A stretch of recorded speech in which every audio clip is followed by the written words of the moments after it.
오늘은 종려주일입니다.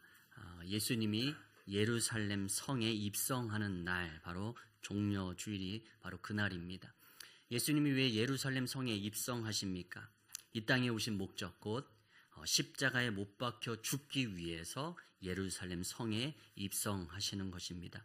오늘도 예수님은 그 두려운 죽음을 앞두고도 자신에게 주어진 그 사명을 감당하기 위해서 당당하게 제자들보다 앞장서서 이 예루살렘 성을 향해서 들어가십니다. 오늘도 이 땅의 구주가 되시기 위해서, 우리의 구주가 되시기 위해서, 또 우리의 인생의 주인이 되시기 위해서 우리에게 찾아오신 그 예수님을 온전하게 환영하고 맞이하는 이 아침이 되길 간절히 소망합니다. 오늘 우리에게 찾아오신 그 예수님을 어떻게 맞이해야 하는가? 먼저 첫 번째, 순종함으로 맞이해야 합니다. 오늘 예수님은 예루살렘 성 가까이 왔을 때 제자들 둘을 보내시면서 말씀하십니다. 30절입니다.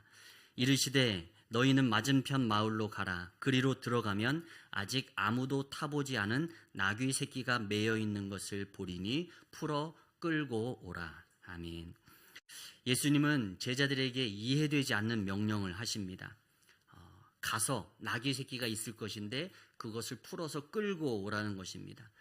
남의 것을 아무 말도 없이 끌고 오게 되면 그것은 절도가 되는 것이고 그 사람은 강도가 되는 것입니다. 그런데 아무 말 없이 매어있는 그 나귀 새끼를 풀어서 자신에게 끌고 오라는 것입니다. 그리고 덧붙여서 이렇게 말씀하십니다. 31절입니다.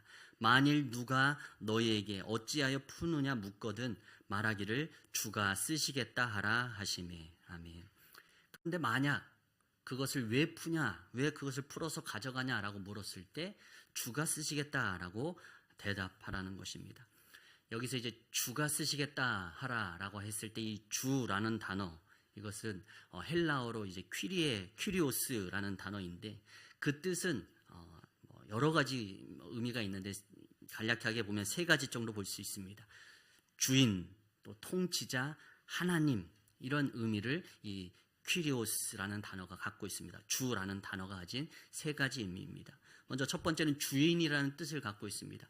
주가 쓰시겠다 하라라고 했을 때 이 주의 첫 번째 의미는 주인입니다. 어떤 종의 주인, 어떤 물건의 주인, 이런 주인을 의미할 때 퀴리오스라는 단어를 씁니다.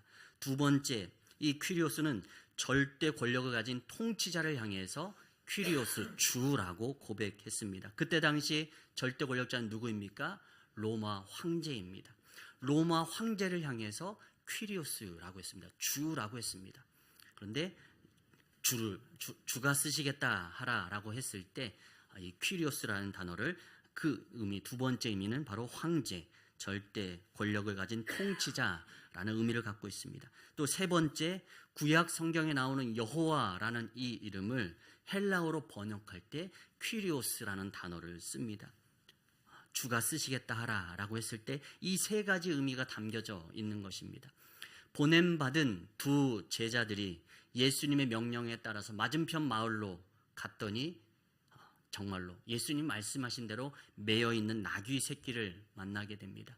예수님의 명령에 따라서 매인 나귀를 말없이 풀 때 그 나귀의 주인이 다가와서 묻습니다. 그랬을 때 예수님은 말씀하신 대로 대답합니다. 주께서 쓰시겠다. 오늘 33절에 이 나귀의 주인을 무엇이라고 번역하냐면 이제 임자라고 번역해 놓았습니다. 임자. 네, 옛날에 남편분들이 여성을 향해서 임자 이런 말 하는 걸 들었던 적이 있는 것 같은데 왜 임자라고 했는지 모르겠습니다. 임자. 그 뜻은 주인이라는 뜻입니다. 근데 이 헬라어 원어가 퀴리오스라는 단어와 똑같습니다. 주가 쓰시겠다 하라라고 했을 때 이 나귀의 주인인 임자인 그 사람도 퀴리오스로 표현하고 있는 것입니다. 주인이라는 뜻으로 쓰인 것입니다. 지금 나귀 한 마리를 두고 퀴리오스가 둘 등장합니다. 바로 임자로 표현된 나귀의 주인이 퀴리오스이고 또 한편 지금 주가 쓰시겠다 하라 했을 때 예수님이 바로 퀴리오스로 등장하고 있습니다. 나귀를 지금까지 키워준 주인이 있습니다. 그게 임자죠. 그런 주인이 이 제자의 말을 듣고 당황했을 것입니다. 퀴리오스, 주가 쓰시겠다고 말씀하십니다 라고 이 말을 했을 때, 제자들이 말했을 때, 내가 주인인데 누가 이 나귀의 주인이라고 한단 말인가, 이런 생각을 처음으로 떠올렸을 것입니다. 주가 쓰시겠다. 지금 내가 주인인 줄 알았는데 그것이 아니었다라는 것입니다. 이제는 때가 되어서 쓰시겠다고 말씀하시는 주인, 예수님이 계신 것입니다. 그러나 이 나귀의 주인, 처음에는 당황해서 내가 주인인데 누가 주인이란 말인가, 이런 생각을 했지만 주가 쓰시겠다 하라라는 이 말씀 앞에 곰곰이 되새기고 곧 이 말씀에 순종하여서 그 나귀를 예수님에게 내어줍니다. 내가 주인인 줄 알았는데 나귀의 진짜 주인은 예수님이었습니다. 우리의 인생도 마찬가지입니다. 우리가 우리의 인생의 주인인 줄 알지만 우리의 인생의 주인은 따로 있다는 사실입니다. 내가 내 인생의 주인이 아니라 내 인생의 주인이 따로 있습니다. 바로 우리 하나님이신 줄 믿습니다. 내가 가지고 있는 물질의 주인, 그것이 바로 나인 줄로 생각합니다. 내가 노력해서 얻은 것이니 내 것인 줄 알고 살아갑니다. 그러나 주인이 따로 있습니다. 바로 우리 주님이십니다. 우리 하나님이십니다. 내 시간, 내 것이니 내 마음대로 쓸 수 있다고 생각하며 살아갑니다. 그러나 그 시간의 주인 또한 내가 아니라는 사실입니다. 내 건강, 내가 관리하고 가꾸면 잘 지킬 수 있는 내 것이라고 여기며 지금까지 살아왔습니다. 그러나 그 건강도 내 것이 아닙니다. 내 것인 줄 알고 메어놓은 그것이 어느 때가 되면 내 것이 아님을 깨닫고 풀어주어야 될 때가 있습니다. 이 모든 것이 내가 가지고 있고 내가 주인인 것이라고 여겼던 그 수많은 것들이 결국은 이 모든 것의 주인이 하나님이심을 우리가 깨닫게 되는 우리가 되길 간절히 소망합니다. 누가복음 12장 말씀에 보면 밭에 소출을 풍성히 거둔 부자가 이제 그 풍성한 소출을 얻어서 곳간이 좁아져서 그것을 헐고 더 크게 짓습니다. 그리고 말합니다.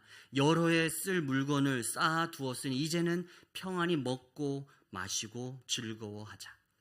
그때 그 부자를 향해서 하나님이 말씀하십니다. 어리석은 자여, 오늘 밤에 내 영혼을 도로 찾으리니 그러면 내 준비한 것이 누구의 것이 되겠느냐. 이 부자는 자신이 거둔 그 밭의 풍성한 소출이 자신의 것이라고 여기고 쌓아놓고 이제는 평안하게 즐기자라고 말하지만 그 인생의 주인은 그가 아니라 바로 하나님이셨습니다. 오늘 밤에 내 영혼을 도로 찾는다면 그것이 누구의 것이 되겠느냐. 내 것이라 여기고 있지만 그것은 그의 것이 아니라 하나님의 것이었던 것입니다. 우리의 인생의 주인은 나 자신이 아니라는 사실입니다. 하나님께서 오늘이라도 부르시면 내가 지금까지 이루어 놓은 것, 쌓아놓은 그 모든 것을 다 내려놓고 하나님의 심판대 앞에 서야 하는 것이 바로 우리의 인생입니다. 주께서 쓰시겠다. 예수님을 위해 그렇게 자신의 나귀를 풀어주었던 나귀의 주인처럼 우리도 내 것으로 생각하던 그것을 언제든 주님을 위해 사용하고 또한 내어줄 수 있는 우리의 인생이 되길 간절히 소망합니다. 오늘 예수님께서 예루살렘 성에 입성하면서 가장 먼저 등장하는 모습은 바로 이 모습입니다. 자신의 나귀를 풀어서 주님을 위해 내어주는 그 나귀 주인의 순종입니다. 또한 매여있는 나귀를 끌고 오라는 이 이해되지 않는 명령에 순종하는 그 두 제자들의 모습입니다. 우리의 인생의 주인이신 예수님 앞에 오늘도 이들처럼 온전한 순종으로 반응하는 우리가 되길 간절히 소망합니다. 오늘 이 예루살렘 성에 입성하는 예수님의 이 장면 이전에도 주인이신 예수님에 대한 이야기가 등장합니다. 앞서서는 여리고성에 예수님이 방문하셨을 때 삭개오가 예수님을 맞이하죠. 그리고 자신이 지금까지 모아놓았던 자신의 전 재산을 내어놓으며 그의 인생의 주인이 이제는 자신이 아니고 돈이 아니고 예수님임을 믿음으로 고백하며 자신이 모은 것 반절을 내어놓고 또 토색한 건 4배나 갚겠다라고 고백합니다. 삭개오의 인생의 주인이 자신이 아니고 돈이 아니고 주님이심을 고백하고 있는 장면입니다. 또 오늘 본문 말씀 바로 앞부분에 보면 하나의 비유의 말씀이 등장합니다. 우리 흔히 열문화 비유라고 표현하는데 이 비유 속에서도 등장합니다. 10명의 종이 있는데 그들에게 한 문학씩 맡기고 먼 타국 나라로 떠난 주인의 이야기가 나옵니다. 먼 타국에서 이제 돌아와서 자신이 맡겨놓은 것들을 종들을 불러놓고 다시금 결산합니다. 너는 어떻게 그것을 운영했느냐? 한 문화 맡겨놓았는데 그 10 종들을 다 물어보고 또 그들의 인생을 판가름합니다. 결산하듯이 그들의 인생을 판결하십니다. 우리의 인생에도 이처럼 내가 내 인생인 것처럼 여기고 살아가지만 잠시 맡아 관리하고 있는 종과 같은 인생임을 오늘 이 열문화 비유를 통해서 예수님의 말씀해 주셨습니다. 그리고 마지막 심판의 때에 우리의 삶의 주인이신 예수님께서 오셔서 결산할 것이라고 말씀하십니다. 그리고 오늘도 예루살렘 성에 입성하는 그 장면 속에서 예수님을 주인으로 주로 고백하며 나아오는 나귀의 주인과 또 예수님의 제자들의 모습을 보여주십니다. 예수님은 우리에게 오실 때 우리의 왕으로 오길 원하시는 주님이신 줄 믿습니다. 우리에게 말씀하시고 주의 뜻에 따라 순종하길 원하시는 그 말씀 가운데 온전히 귀 기울이고 순종하여서 우리의 주인이 예수님이심을 그렇게 믿음으로 고백하고 증명해내는 우리의 삶이 되길 간절히 소망합니다. 또한 두 번째, 우리는 예수님을 어떻게 맞이해야 하는가? 기쁨으로 맞이해야 합니다. 오늘 예수님은 제자들이 가지고 온 나귀 새끼를 타고 예루살렘 성에 입성하십니다. 오늘 35절, 36절 말씀입니다. 우리 같이 한번 읽겠습니다. 시작. 그것을 예수께로 끌고 와서 예수를 태우니 가실 때에 그들이 자기의 겉옷을 길에 펴더라. 아멘. 예수님이 제자들이 데려온 이 나귀 새끼를 타고 예루살렘 성에 입성하십니다. 이러한 모습은 고대 중동 문화에서 평화의 상징으로 여겨졌습니다. 일반적으로 왕 그리고 정복자 이런 사람들은 대부분 말을 타고 성에 입성했습니다. 말을 타고 입성한다라는 것은 전쟁 가운데 승리를 드러내면서 입성하는 것을 의미합니다. 그렇게 힘 있는 자로 권력 있는 자로 말을 타고 대부분 들어오는데 왕이 나귀를 타고 들어오는 것은 이제는 전쟁의 때가 끝나고 평화의 시대가 도래했다라는 것을 드러내는 것이 바로 이 왕이 나귀를 타고 들어올 때 그것이 주는 의미입니다. 말은 힘의 상징이지만 그것은 곧 전쟁의 도구입니다. 그러나 나귀는 그렇지 않습니다. 평화로운 일상에서 사용되는 짐승이 바로 나귀입니다. 나귀는 높지 않아서 키가 크지 않아서 안장 높이가 낮아서 달리는 속도도 빠르지 않아서 어린아이도 또 여성도 그 누구도 타고 다닐 수 있는 그런 안심할 만한 이동 수단이었습니다. 그리고 일반적으로 서민들이 짐을 나르거나 또 농사를 지을 때 편히 사용하는 짐승이 바로 이 나귀였습니다. 예수님은 말을 타고 승리자로 예루살렘 성에 입성하신 것이 아니라 평화의 왕으로서 나귀를 타고 예루살렘 성에 입성하고 계신 것입니다. 그리고 이 나귀를 타고 들어오시는 예수님의 모습은 스가랴서의 말씀에 이 메시아의 모습으로 예언되어져 있던 모습이었습니다. 스가랴서 9장 9절에서 10절 말씀입니다. 제가 읽겠습니다. 시온에 따라 크게 기뻐할지어다. 예루살렘에 따라 즐거이 부를지어다. 보라, 내 왕이 내게 임하시나니 그는 공의로우시며 구원을 베푸시며 겸손하여서 나귀를 타시나니 나귀의 작은 것 곧 나귀 새끼니라.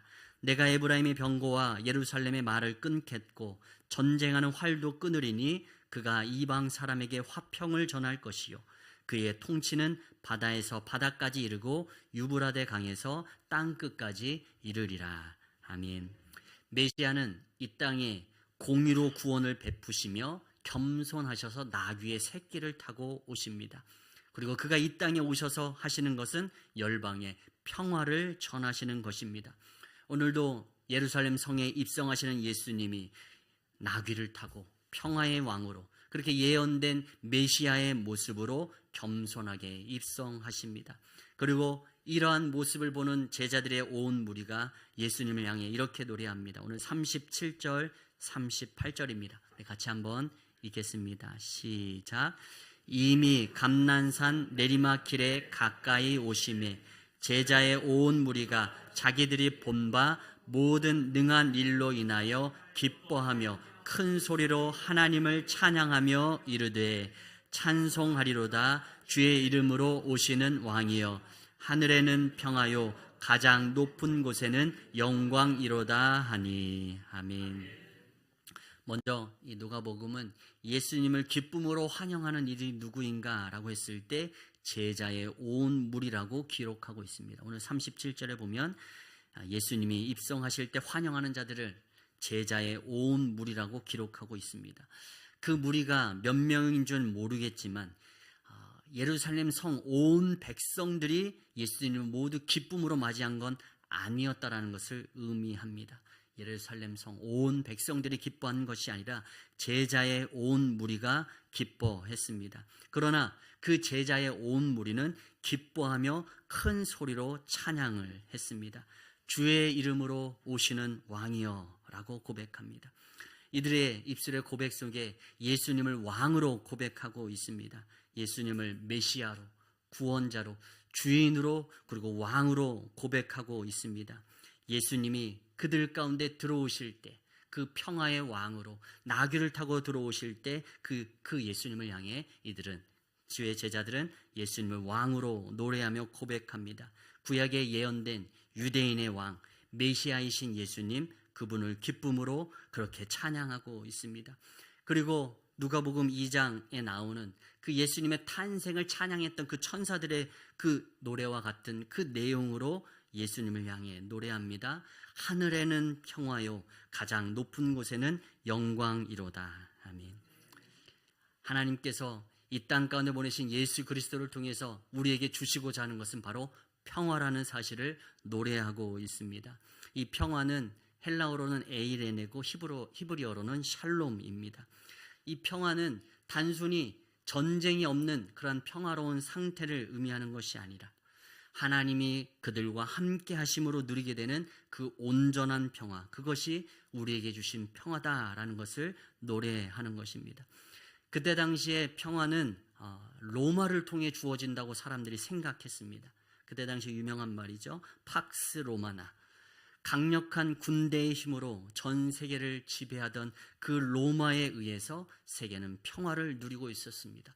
엄청난 땅의 그 영역을 로마가 차지하며 수많은 백성들을 지배하며 다스리고 있었습니다. 그 힘 앞에 마치 세계는 완전히 평화로운 것처럼 보였습니다. 그러나 그 평화는 온전한 평화가 아니었습니다. 로마의 힘에 의한 평화, 지배자에 의한 평화였습니다. 로마의 힘이 약해지면 그 평화는 깨어질 것이고 또 다른 나라가 또한 다시금 그 평화를 위해 싸움을 벌일 것이었습니다. 온전한 평화가 아니라 힘이 있을 때에 가능했던 평화였습니다. 그러나 예수님은 이 땅에 진정한 평화를 위해 주시기 위해 오셨습니다. 십자가의 죽으심으로 이루신 그 구원과 평화, 그 평화는 우리에게 주시는 참되고 온전한 평화였습니다. 예수님이 이 땅 가운데 오심으로 하나님과 우리와의 관계 속에 수직적인 평화가 이루어지고 또 그러한 평화를 누린 자들마다 사람과 사람 사이에 그 수평적인 평화가 임하게 된 것입니다. 예수님은 말씀하십니다. 주님이 주시는 평안이 어떠한 평안인지 요한복음 14장 27절에 이렇게 말씀합니다. 우리 같이 한번 읽겠습니다. 시작. 평안을 너희에게 끼치노니 곧 나의 평안을 너희에게 주노라. 내가 너희에게 주는 것은 세상이 주는 것과 같지 아니하니라. 너희는 마음에 근심하지도 말고 두려워하지도 말라. 아멘. 여기 나오는 말씀 바로 이것이 바로 평안입니다. 평안, 평화, 이거 다 에이레네 동일한 말씀입니다. 예루살렘에 입성하는 평화의 왕이신 예수님을 제자들이 온 무리로 기쁨으로 예수님을 맞이합니다. 그리고 그 평안이, 그 평화가 이들 가운데 임하게 됩니다. 오늘도 예수 그리스도의 십자가를 믿는 믿음 가운데에서 우리에게 주시는 평화, 그 평안, 세상이 줄 수 없는 그 평화, 그 평화를 기쁨으로 맞이하고 누리는 우리가 되길 간절히 소망합니다. 우리는 우리의 삶 속에서 수많은 갈등과 또한 불안 속에 살아갑니다. 가정의 문제, 또 경제적인 어려움, 또 관계의 그런 갈등, 또 예수님과 하나님과의 그 멀어진 마음 속에 우리는 평안을 잃어버린 채 불안과 갈등 속에 살아갑니다. 그러나 예수님이 우리의 마음의 왕이 되실 때 우리의 마음엔 두려움이 변하여 평안으로 바뀌게 될 줄 믿습니다. 또한 예수님이 우리의 왕이 되어 주실 때 우리의 관계 가운데 분열이 화해로 바뀌게 될 줄 믿습니다. 또한 예수님이 또 우리 안에 우리 공동체 안에 왕이 되어 주셨을 때 갈등이 하나 됨으로 변화되어질 줄 믿습니다. 이번 종려주일 평화의 왕이신 그 예수님을 기쁨으로 우리의 심령에 맞이하여서 우리 개인에게 또한 우리의 공동체 속에 이 주님의 평안과 평화가 누려지는 은혜의 역사가 임하길 간절히 축원합니다. 그런데 반면에 이제 예수님을 이렇게 환영하고 맞이하는 이들을 있는 반면에 그 반대편에는 이것을 반대하고 비판하는 목소리가 들려옵니다. 바로 바리새인들의 목소리였습니다. 오늘 말씀에 보면 예수님을 향해서 이렇게 소리내쳐 외칩니다. 선생이여, 당신의 제자들을 책망하소서. 지금 예수님의 이 예루살렘 성 입성을 장면을 보면서 마치 구약에 예언된 그 메시아를 환영하듯이 예수님을 환영하는 그 무리들을 보면서 바리새인들이 못마땅한 것입니다. 어떻게 그럴 수 있느냐? 이런 어처구니없는 찬양과 환영을 당신은 보고만 있을 것이냐? 당신이 진짜 메시아가 되는 줄 알고 있느냐라고 말하면서 지금 이 바리새인들이 예수님을 향해서 지금 책망하듯 제자들 가운데 책망하라고 지금 다그치고 있습니다. 그런 바리새인들을 향해서 예수님이 말씀하십니다. 내가 너희에게 말하노니 만일 이 사람들이 침묵하면 돌들이 소리 지르리라. 예수님을 향해서 찬양하는 이 찬양의 소리가 들려지지 않고 침묵하면 돌들로 하여금 소리 지르게 하겠다 말씀하십니다. 우리가 찬양하지 않으면, 믿는 이들이 찬양하지 않으면 예루살렘 성벽에 쌓여져 있는 그 돌들이 하나님을 향해 찬양하도록 소리 지르도록 하겠다라고 말씀하시는 것입니다. 우리가 찬양하지 않으면 마땅히 받아야 할 영광을 또 다른 이들을 통해서 받게 하시겠다는 말씀입니다. 오늘 여기에서 이 돌들이 소리 지르겠다라는 말씀은 예언의 말씀이 담겨져 있는 말씀입니다. 예루살렘 성의 돌들이 소리 지르는 것은 곧 예루살렘 성이 와르르 무너져 내리는 것을 의미합니다. 견고해 보이는 예루살렘 성, 그 성을 지탱하고 있는 그 돌들이 무너져 내릴 때 와르르 소리가 납니다.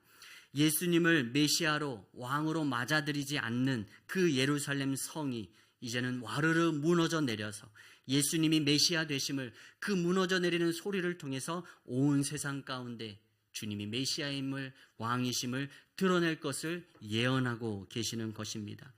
예수님을 환영하지 않고 예수님 뜻대로 하나님을 찬양하지 않는다면 그들에게 심판이 임할 것임을, 예루살렘 성에 심판이 임할 것임을 말씀하시는 것입니다. 예루살렘 성이 무너져 내리는 그 소리는 곧 예수님이 이 세상의 평화의 왕이시고 영광의 왕이시고 메시아이심을 드러내는 하나님의 찬양의 소리와 같다라는 것입니다. 오늘도 우리의 삶에서 우리가 외치지 않으면, 우리가 주님을 맞아들이지 않으면 우리의 그 주변의 사람들을 통하여서 하나님이 영광 받으시도록 우리를 심판하시겠다 말씀하시는 것입니다. 오늘도 오늘 말씀 앞부분에 보면 앞에서 말씀드렸듯이 열무나 비유가 등장하는데 그 구절 속에서 맨 마지막 구절 19장 27절에 이렇게 예수님이 비유로 말씀하십니다. 제가 한번 읽겠습니다. 그리고 내가 왕됨을 원하지 아니하던 저 원수들을 이리로 끌어다가 내 앞에서 죽이라 하였느니라. 아멘. 무슨 말씀이냐면 먼 나라로 갔던 귀인이 이제는 왕이 되어서 돌아왔습니다. 그리고 돌아와서는 이제 자신이 귀인이었을 때 왕이 되어서 돌아오는 것을 원치 않았던 자들이 있는데 그들을 원수로 여기고 그들을 왕으로 돌아와서 그들을 모두 다 심판하는 것입니다. 모두 죽이는 것입니다.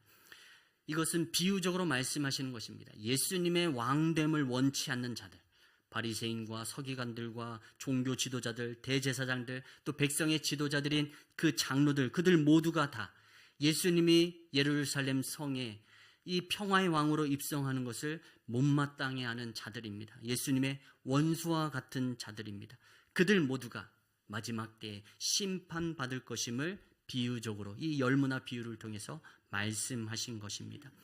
예루살렘 성이 무너져 내릴 것입니다. 그리고 뿐만 아니라 예루살렘 성전도 무너져 내려 버릴 것입니다.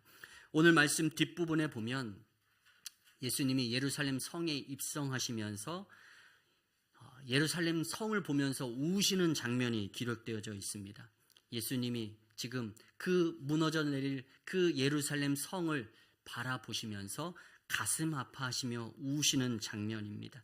또 뒷부분에 보면 기도하는 집이 되어야 될 예루살렘 성전이 하나님의 뜻을 어긋나 장사꾼들로 가득한 부패하고 타락한 모습을 보면서 거룩한 분노로 그 성전을 청결하게 하시고 정화하시는 장면이 등장합니다. 결국 이 예루살렘 성전이 더럽혀지고 하나님의 뜻에 어긋난 그 모습으로 운영되어지고 있기에 훗날 이 예루살렘 성전 또한 돌 위에 돌 하나도 남지 않고 다 무너져 내릴 것이라고 예수님이 심판을 선언하십니다. 왕이신 예수님을 맞아들이지 않는 자들과 또 그들이 그 권세를 가지고 다스리는 예루살렘 성 또 예루살렘 성전 그 모두를 그렇게 심판하시겠다고 예수님은 말씀하십니다. 왕으로 맞아들이지 않고 반대하는 자들 그들을 심판하시고 그들 가운데 임하게 될 심판을 이렇게 말씀하신 것입니다. 오늘 우리들의 모습은 어떻습니까? 예수님을 대하는 우리들의 모습은 어떻습니까? 하나님의 자녀된 우리가 예수님을 찬양하지 않고 또 우리에게 주신 그 복음을 우리가 전하지 않는다면, 침묵한다면 돌들로 하여금 찬양하게 하고 돌들로 하여금 전하게 하시겠다고 말씀하십니다. 또 만민의 기도하는 집이 되어야 될 교회가 잠잠하고 맡겨진 사명을, 교회에게 맡겨진 사명을 온전히 다 감당해내지 못했을 때는 돌 하나도 돌 위에 남지 않고 다 무너져 내릴 것이라고 말씀하십니다. 우리의 성도들과 우리의 교회에게 맡기신 그 사명을 우리에게 지금도 권면하시고 도전하고 계시는 것입니다. 우리가 예수님을 구주로 온전히 맞아들이지 못한다면, 주인으로 왕으로 온전히 믿고 섬기지 못하면 그러한 책망과 심판이 우리 성도들에게 또한 우리 교회들에게 임할 것임을 경고하고 계신다는 사실입니다. 우리에게 주신 그 주님을 주인으로 모시고 왕으로 모시고 사는 우리들이 침묵하지 않고 하나님을 찬양하고 또 주의 복음을 전하며 또 우리의 교회가 그렇게 맡겨진 사명대로 이 세상을 위해 기도하며 이 세상을 위해 섬기며 봉사하며 나아가게 될 때 이 땅에 예수 그리스도가 우리를 통하여서 소리 높여 왕이시라고 고백되어지는 믿음의 역사가 일으켜지게 될 줄 믿습니다. 우리가 하지 않으면 세상 사람들을 통해 하시겠다고 말씀하십니다. 우리를 심판하시겠다고 말씀하십니다. 오늘도 우리에게 주신 이 우리 주님을 섬기는 성도들에게 또 그 성도들이 모인 교회들에게 주신 그 하나님의 사명을 마음 깊이 새기고 온전히 그렇게 예수가 그리스도이심을 소리 지르고 이 땅 가운데 외치며 나아가는 우리 모두가 되기를 간절히 소망합니다. 말씀을 정리합니다. 오늘 말씀은 우리에게 도전합니다. 예수님께서 왕으로 오실 때 나는 그분을 맞이할 준비가 되어 있는가? 예수님의 이 예루살렘 성 입성은 과거의 사건일 뿐만 아니라 오늘도 지금 우리의 삶 속에 계속되어지고 있습니다. 주님이 우리의 마음속에 왕이 되길 원하십니다. 우리는 날마다 그 예수님을 왕으로 모셔드리는 그런 삶을 살길 간절히 소망합니다.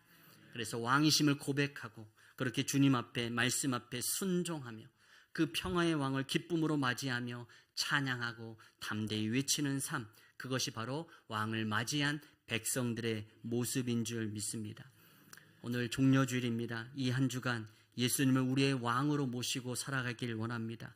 그리고 종려주일로부터 시작되는 이 고난주간 한 주간의 삶 속에서 우리를 위해서 이 땅 가운데 오셔서 그 고난의 길을 기꺼이 담대히 걸어가셨던 그 주님의 큰 사랑을 더 깊이 묵상하고 또 은혜를 누리는 그 한 주간 되길 간절히 소망합니다. 그러한 삶을 통해 하나님 앞에 영광 돌리는 우리 모두 되길 간절히 소망합니다. 아멘.